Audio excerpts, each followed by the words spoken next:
À l'exposition unique en son genre présentée au Musée de la civilisation à Québec, on fait de la projection. Ceux qui ont conçu l'exposition sont ce que j'appelle des idéologues du genre. Et comme tous les idéologues du genre, ils projettent sur tout le monde la conception selon laquelle tout le monde a une identité de genre, et ils prêtent à la majorité des gens l'idée selon laquelle l'identité de genre est toujours en adéquation avec le sexe.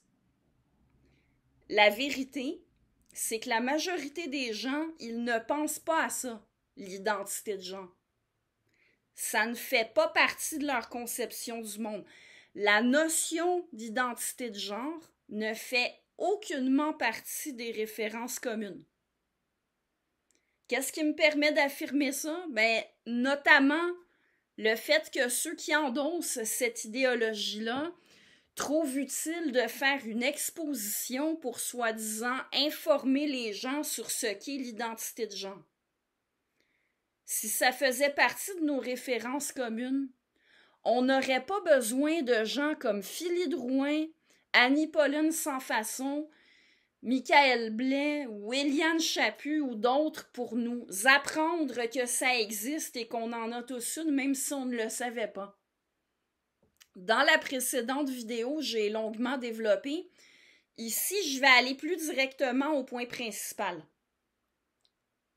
Quand on nous dit qu'on attribue une identité de genre aux bébés en les désignant comme des garçons ou des filles, qu'on attribue une identité de genre aux autres en les désignant comme des hommes ou des femmes, en les appelant monsieur ou madame, en accordant les pronoms et les adjectifs au masculin et au féminin, et qu'on nous reproche en plus de le faire de façon présomptueuse et de risquer de mégenrer quelqu'un si on n'a pas vérifié auprès du principal intéressé à quel genre il s'identifie. Eh bien, on projette sur nous des idées qui ne sont pas les nôtres. La majorité d'entre nous, quand on utilise le langage de cette façon-là, c'est en fonction du sexe des gens. Celui qu'on peut généralement percevoir sans problème en se fiant aux traits sexuels secondaires. Et on ne leur attribue aucune identité de genre. On mentionne seulement leur sexe. Vous savez, quand je dis que les gens désignent les autres comme hommes ou femmes en fonction de leur sexe, j'ai souvent affaire à des idéologues du genre qui répondent que non, les gens utilisent ces mots-là en fonction du genre et ils disent que la preuve, c'est qu'on ne voit pas les organes génitaux des gens et qu'on ne demande pas à les voir non plus. Et souvent, ils ajoutent sur un ton moqueur « Ah, toi, tu demandes à voir les organes génitaux des gens avant de les appeler madame ou monsieur, hein? » En disant ça, en plus d'adopter une attitude méprisante qui n'est pas à leur honneur, ils projettent sur tout le monde une conception non partagée et pour le moins éloignée de la réalité, selon laquelle la seule différence visible entre les sexes ce seraient les organes génitaux. Ils prétendent que pour déterminer si quelqu'un est un homme ou une femme, on se fie plutôt à des éléments liés au genre, tels que la coiffure, les accessoires, les vêtements, le maquillage, etc. Et ça, ce serait la preuve qu'on utilise ces mots-là pour référer à des gens. Mais vous savez aussi bien que moi que le dimorphisme sexuel s'étend à tout le corps dans l'espèce humaine et que c'est aux traits sexuels secondaires qu'on se fie pour se figurer si quelqu'un est un homme ou une femme. Les traits sexuels secondaires sont généralement amplement suffisants pour se figurer le sexe de quelqu'un.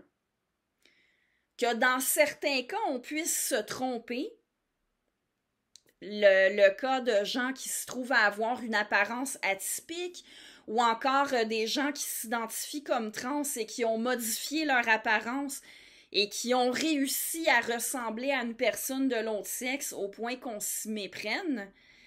Oui, dans ces cas-là, on peut se tromper sur le sexe de quelqu'un, mais cette petite possibilité d'erreur-là, elle ne change rien au fait qu'on utilise les mots homme et femme, garçon et fille, monsieur et madame, selon le sexe des gens.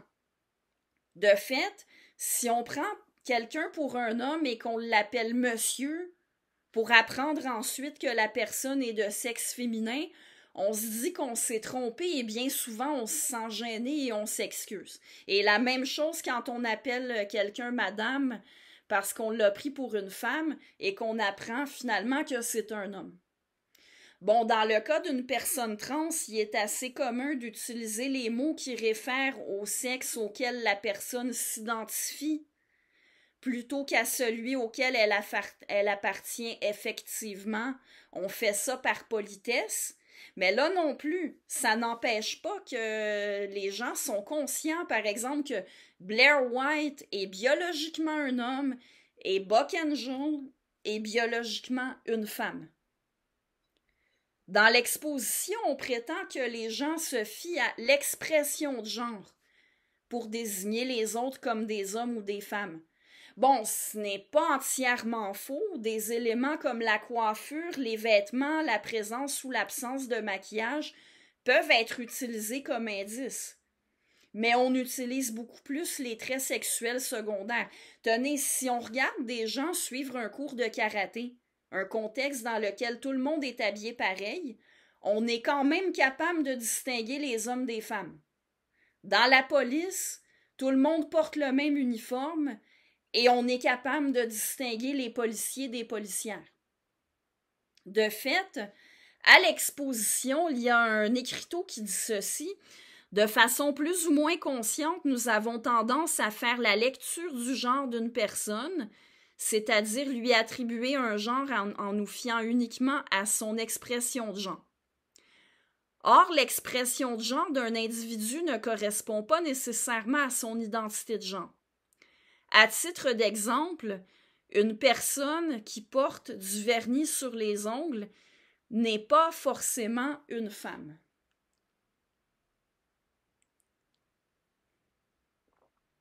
Oui, bon, ça, il se trouve que tout le monde le sait déjà. Et les gens font très bien la différence entre un homme qui porte du vernis à ongles et une femme. Encore une fois, c'est de la projection. Les gens n'attribuent pas de genre aux autres. Ils constatent leur sexe en sachant qu'il existe une certaine possibilité d'erreur, soit. De fait, je disais qu'on se fie plus aux traits sexuels secondaires qu'aux éléments de l'expression de genre. Justement, quand les traits sexuels secondaires contredisent ce que pourrait suggérer l'habillement, les accessoires, le maquillage ou autres, ce sont les traits sexuels secondaires qui ont la priorité pour identifier si on a affaire à un homme ou une femme. Si un homme met une robe ou un tailleur, on va voir que c'est un homme qui porte une robe ou un tailleur et pas une femme.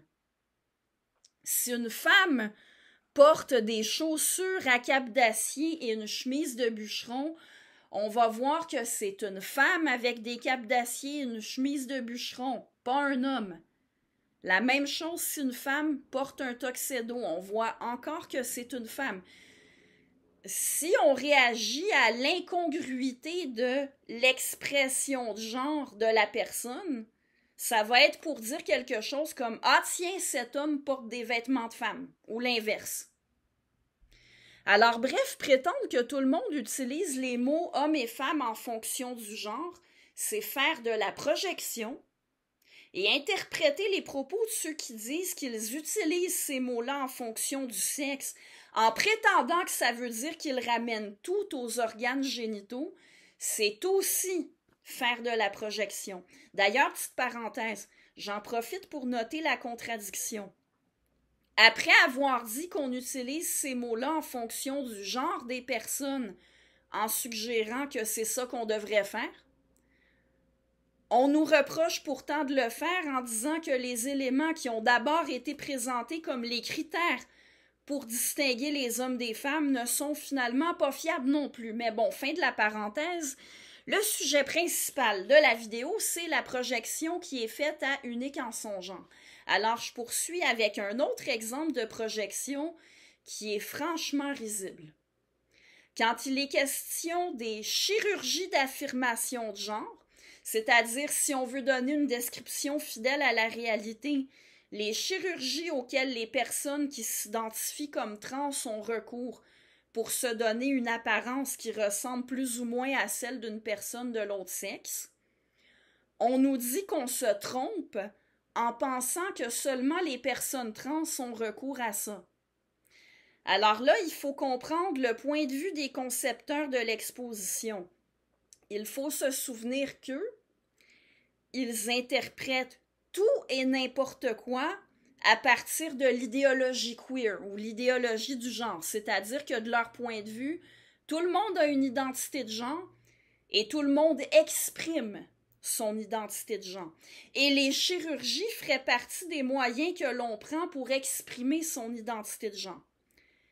Si on se place dans leur cadre de référence, les chirurgies dont on parle ici, elles ne servent pas à ressembler à quelqu'un de l'autre sexe, mais à exprimer sa véritable identité de genre. C'est probablement en vertu de ce raisonnement-là qu'ils appellent ça des chirurgies d'affirmation de genre. Et c'est probablement aussi en vertu de ce raisonnement-là qu'ils prétendent que les femmes cis, autrement dit les vraies femmes qui ne prétendent pas qu'elles ne sont pas des femmes, alors elles seraient le principal groupe à avoir recours à des chirurgies d'affirmation de genre. Et on donne comme exemple les implants mammaires. Ça va quand même loin comme interprétation tordue des actions des gens, là. Quiconque ne tient pas à tout interpréter en fonction de l'idéologie queer se figure que les femmes qui se font poser des implants mammaires ne le font pas pour exprimer qu'elles sont des femmes, mais pour correspondre à une certaine conception de ce qu'est une belle femme ou une femme sexy. Et c'est la même chose pour les autres chirurgies esthétiques.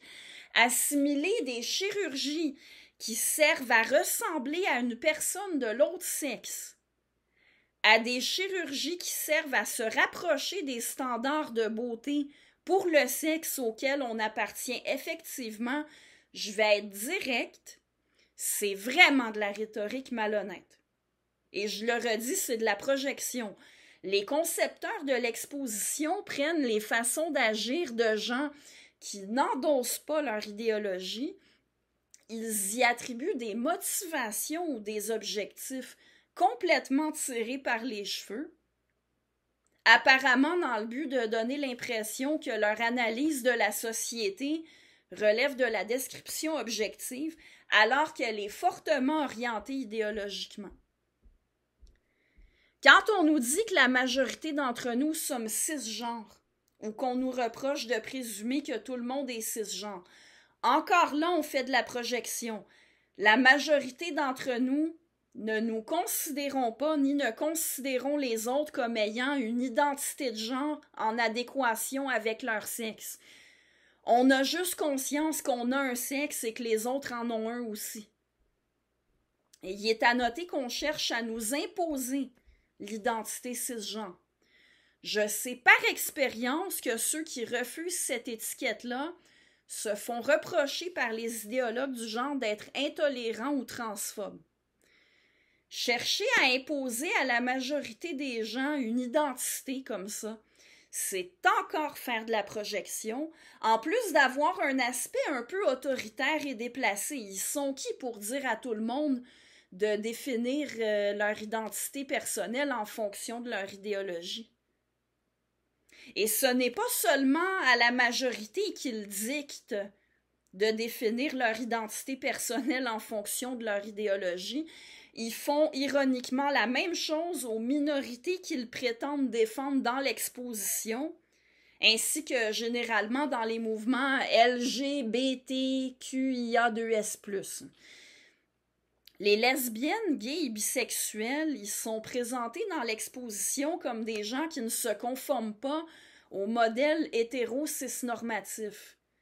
Mais vous savez peut-être que, en fait, pas peut-être, c'est la réalité que beaucoup d'entre eux se voient simplement comme des gens qui ont une orientation sexuelle différente de celle de la majorité, sans vouloir s'opposer au modèle hétéro-cis-normatif, ni même croire à son existence. Et ce ne sont pas toutes les personnes trans non plus qui se voient comme des opposantes à un système hétéro-cis-normatif. Il y en a qui se décrivent plutôt comme des gens qui vivent avec une condition qui s'appelle la dysphorie de genre, qui fait en sorte qu'ils n'acceptent pas leur sexe et qu'ils cherchent à vivre comme une personne du sexe opposé et à en avoir l'apparence. Toutes les personnes homo, bi ou trans n'endossent pas l'idéologie queer. Et pourtant, on cherche à leur imposer de définir leur identité en fonction de cette idéologie-là. On la projette sur eux comme si ça allait de soi qu'ils l'endossent. Et dans l'exposition, même les personnes intersexuées sont présentées comme ne se conformant pas au modèle cis-hétéronormatif. Ce qui est encore plus discutable parce qu'être intersexué, contrairement à être homosexuel, bisexuel ou trans, ça ne se traduit même pas par des actions. C'est strictement un état. Alors, l'intersexuation, en soi, ça ne peut pas consister à ne pas se conformer à des normes. Bref, les concepteurs de l'exposition analysent les sociétés et les comportements individuels de nos contemporains, mais aussi de personnages historiques de sociétés du passé et d'autres cultures. J'en ai parlé dans d'autres capsules. Alors, ils interprètent tout en interprétant les choses de manière à alimenter une idéologie, l'idéologie queer, et ce faisant, ils s'éloignent considérablement de la description objective. Vous pourriez toujours m'objecter que c'est impossible d'être complètement objectif. Mais là, on n'essaie même pas de l'être le plus possible et c'est d'autant plus déplorable que l'exposition se présente comme informative.